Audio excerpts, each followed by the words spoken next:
¿Qué tal? Bueno, volviendo sobre el texto de Claudio dos Santos, de Sousa y Bax, vamos a retomar con estas ideas principales que nosotros habíamos planteado en el primer video, que tenía que ver con la dimensión técnico-operativa, las tres dimensiones del desempeño del ejercicio profesional entendidas como una totalidad. Esto es esta primera dimensión técnico-operativa, que es un poco el centro de atención, el centro de este curso laboratorio, y obviamente considerando la dimensión ético-política, la dimensión teórico-metodológica, que constituye, como decíamos ayer, en una totalidad, en una unidad imbricada, que implica no disociar una de la otra. Por eso aludíamos ayer a la dificultad o al riesgo de disociar la práctica, la praxis profesional de estas tres dimensiones. Es decir, una vez que nosotros actuamos en terreno o en otras líneas de acción en donde se expresa, se manifiesta el desempeño profesional, habíamos dicho la investigativa, la interventiva, la formativa, es imposible decir que o hacer de cuenta que no juegan, no están articuladas las tres dimensiones. Y esto que decimos lo desagregamos analíticamente para entender mejor los contenidos de estas dimensiones, de estas tres dimensiones, pero una vez que actuamos en cualquiera de estos tres niveles de acción, estamos asumiendo esta integralidad, esta totalidad, esta unidad en el proceso mismo del ejercicio profesional. Y habíamos también hecho alguna advertencia acerca de el riesgo de de un uso formal instrumental, ¿verdad? Y a esto queremos apuntar en esta segunda entrega, planteando 4 o 5 ideas básicas. La primera idea que quería retomar es esto que dicen los autores, es que las demandas llegan a las instituciones y aparecen al trabajo social, al trabajador o a la trabajadora social, como inmediatizadas, heterogéneas, fragmentadas, ¿verdad? Estas demandas que tienen que ver con o en los diferentes campos de las políticas sociales, con problemas o demandas vinculadas a la alimentación, a la salud, a la educación, a la protección social básica, etcétera, etcétera. De manera que el trabajador social, la trabajadora social, debe necesariamente, como dicen, ultrapasar esta percepción para entender las demandas en sus determinaciones y conexiones históricas, sociohistóricas, comprendiendo efectivamente las mediaciones que hay detrás de estas demandas que se nos aparecen, reitero, como dicen los autores, de manera inmediatizada, fragmentada, ¿verdad? Esto es muy importante para asumir nuestro rol en toda su integralidad y sobre todo evitando que la aplicación de un instrumento, una técnica, la entrevista o el informe social esté precisamente desprovista de estos marcos, de estas dimensiones que orientan la intervención profesional. La otra idea que es fundamental destacar, es vinculado a esto otro, es el ejercicio crítico que debe hacer él o la trabajadora social en su proceso de intervención. El ejercicio crítico significa precisamente eso, entender por qué, para qué, con qué finalidad se aplican estos instrumentos y técnicas, ¿verdad? Y obviamente requiere de un uso competente pero al mismo tiempo evitar el uso, la aplicación de estas técnicas de un modo acrítico. Esto es importante para entender, reitero, las finalidades, la direccionalidad de las intervenciones profesionales. Nosotros habíamos al pasar citado algunas de las técnicas o instrumentos que aparecen en el texto. El texto recoge un debate de hace unos años en Brasil de un cuerpo de profesionales que discutieron, intercambiaron puntos de vista relativos a lo que se entendía como técnicas, como instrumentos propios específicos del trabajo social.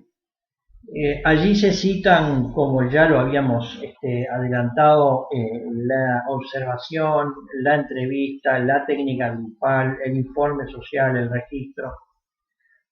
Está claro que la entrevista puede ser en la institución en la que nosotros estemos trabajando, pero también puede ser una entrevista domiciliaria, con lo cual hay que tener precauciones, porque la entrevista domiciliaria supone una suerte de intervención invasiva, ¿verdad? Es decir, el trabajador social va al domicilio, a la casa allí donde habita los sujetos que están planteando una determinada demanda, una determinada problemática, y hay que advertir precisamente acerca de nuestro rol. Siempre, en cualquier entrevista hay una relación de poder, y mucho más cuando estamos yendo al hogar para verificar datos, para tomar nota de sus demandas o de sus inquietudes, aspiraciones, en fin, de sus propias ansiedades allí en el hogar. O sea que hay que tener mucho cuidado. Respecto al grupo, en el texto también se problematiza y se dice, en realidad el grupo como tal supone un proceso dinámico de interacción entre individuos, entre personas, y no necesariamente es propiamente la técnica, sino la reunión grupal. Ellos hablan de la reunión grupal. Nosotros también agregamos allí la técnica de coordinación grupal, que es un instrumento, es una técnica que nosotros utilizamos muchísimo desde el trabajo social y que también implica, reitero nuevamente, unas relaciones de poder entre el que coordina y el conjunto de individuos que forman parte del grupo. También de la observación hay que decir que la observación debe considerar el contexto, bueno, para qué obviamente se hace la observación, pero es la observación no solamente desde el punto de vista de lo que se nos aparece, de lo que podemos percibir en una primera instancia, sea en un barrio, sea incluso una observación de un proceso grupal, sino entender cuál es el contexto sociocultural, institucional, político, económico que hacen que una observación tenga sentido. Es decir, no es solamente tomar nota de lo que estamos viendo, sino tratar también de entender, de comprender lo que estamos observando. De allí que resulta fundamental el registro, un registro riguroso, sistemático, consistente con el objetivo, con el propósito de la observación, y el registro que da cuenta efectivamente de lo que nosotros reinterpretamos o recuperamos de esta observación. Es importante plantear esta idea de la hipertrofia, ¿no? Precisamente las y los autores hacen mención, y yo tomo también de otros autores, si me permiten, esta compleja asunción del rol profesional en términos de el riesgo que puede suponer una aplicación, yo diría casi ritualística, ¿no? También hago mención al aspecto administrativista, o sea que podríamos caer en el riesgo de aplicar las técnicas sin más, sin tener en cuenta los propósitos, la dirección estratégica y nuestro propio rol en ese proceso que normalmente se da en el marco de instituciones.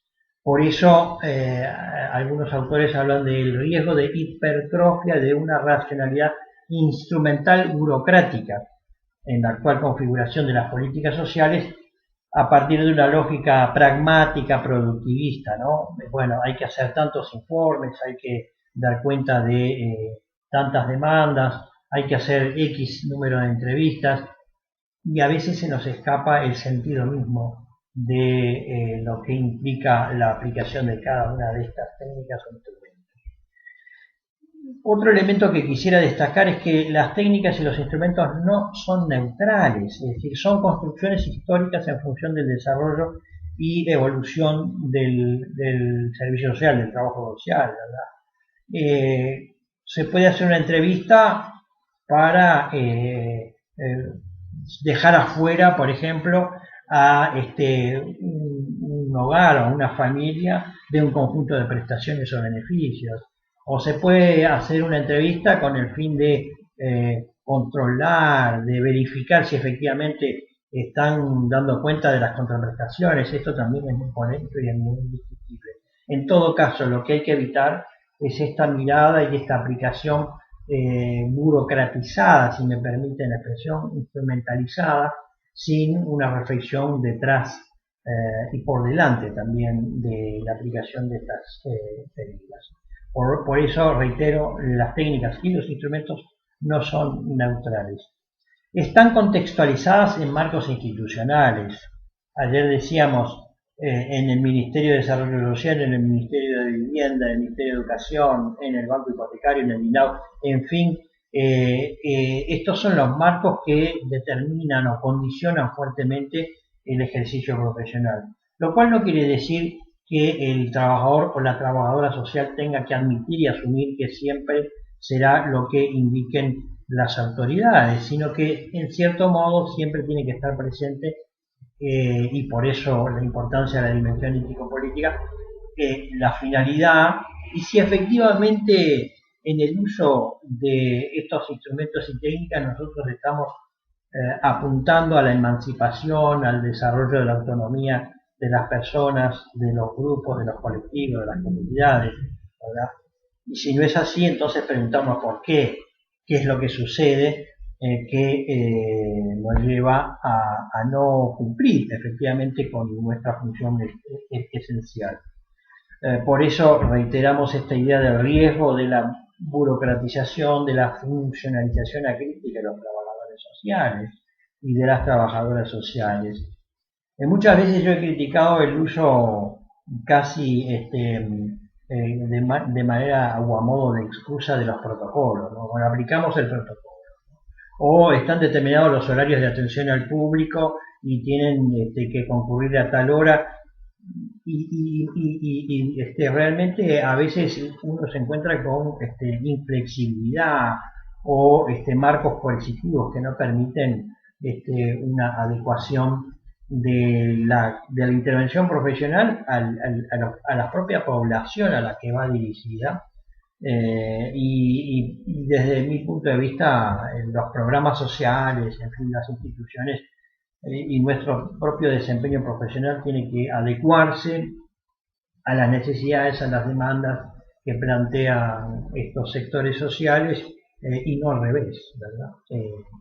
Otra idea que quiero compartir con ustedes, que constituye un riesgo, naturalmente, en la aplicación instrumental, burocrática, formal de estas técnicas, es el riesgo de la dependencia, de efectivamente generar dependencia permanente y lo acabamos de decir, lo que nosotros apuntamos es precisamente a la autonomía, a la emancipación, al desarrollo de las capacidades propias de los grupos, de las comunidades, de los individuos, de las personas, para construir su propio destino.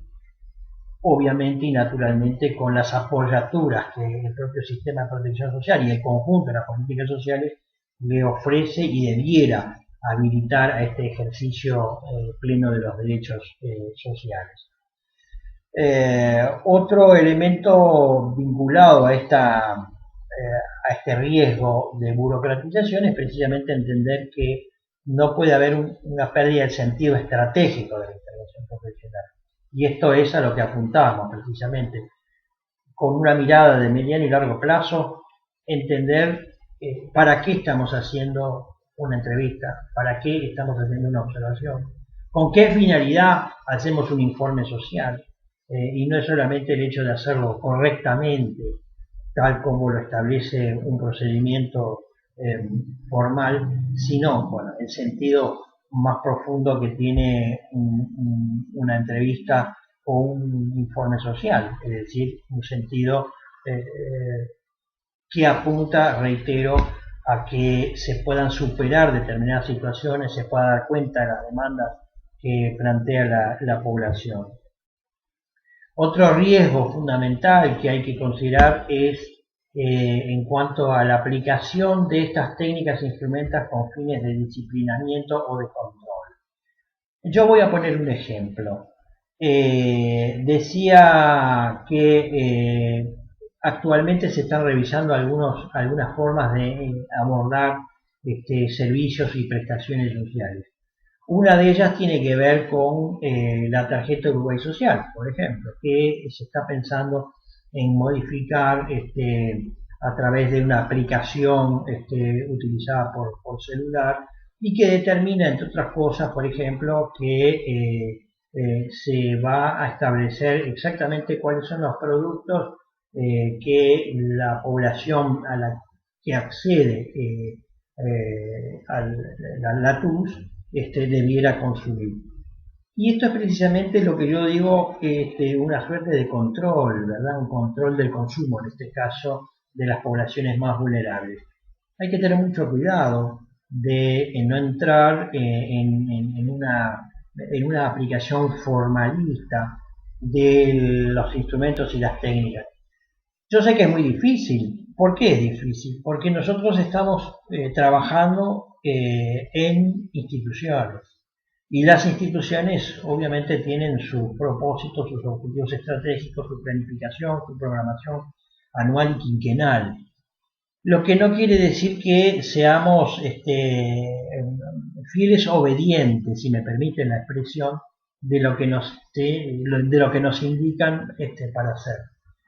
Tampoco es cuestión de decir yo me rehúso a hacer entrevistas o informes porque no comparto en definitiva las orientaciones estratégicas, porque en definitiva nosotros somos trabajadores asalariados, pero siempre hay formas, estrategias, mecanismos para plantear nuestros puntos de vista, nuestra reflexión, que siempre es colectiva, siempre hay uno al lado del otro, una trabajadora social que trabaja en equipo, y siempre es bueno poner en debate, poner en discusión esta aplicación de las técnicas e instrumentos que se nos aparecen fundamentales en la dimensión técnico operativa. Estas son algunas de las observaciones que yo quería hacer. Tenemos mucho más para agregar, pero en fin, con esto resumo muy brevemente lo que plantean en el texto acerca de la dimensión técnico-operativa. Es bueno que ustedes obviamente lean el texto, también acudan y apelen a la bibliografía complementaria, que es saludable tenerla también incorporada, y eventualmente plantear esta discusión en los talleres. No eventualmente, en realidad deben plantear estos aspectos que yo he planteado a lo largo de estos dos videos cortos, problematizando precisamente algunas de las ideas fundamentales que están expuestas en el texto.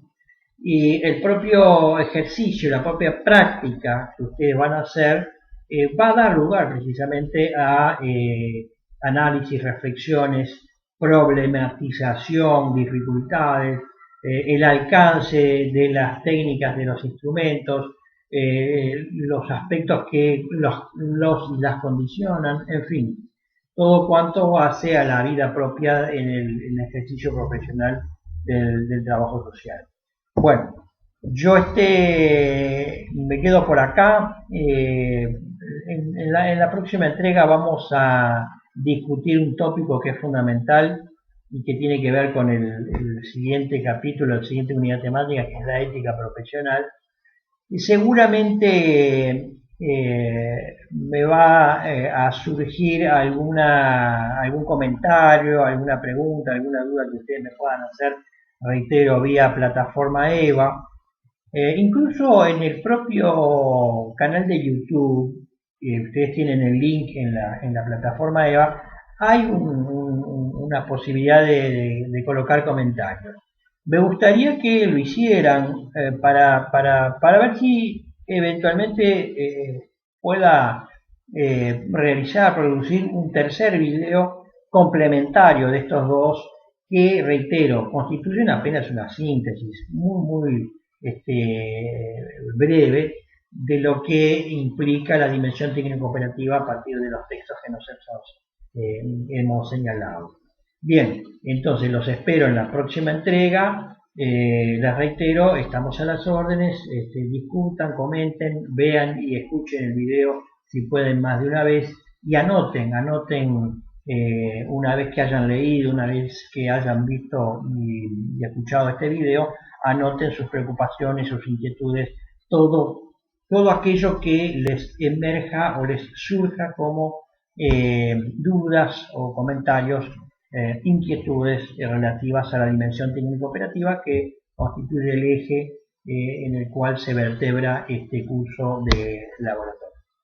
Muchas gracias por la atención y nos vemos en la próxima entrega.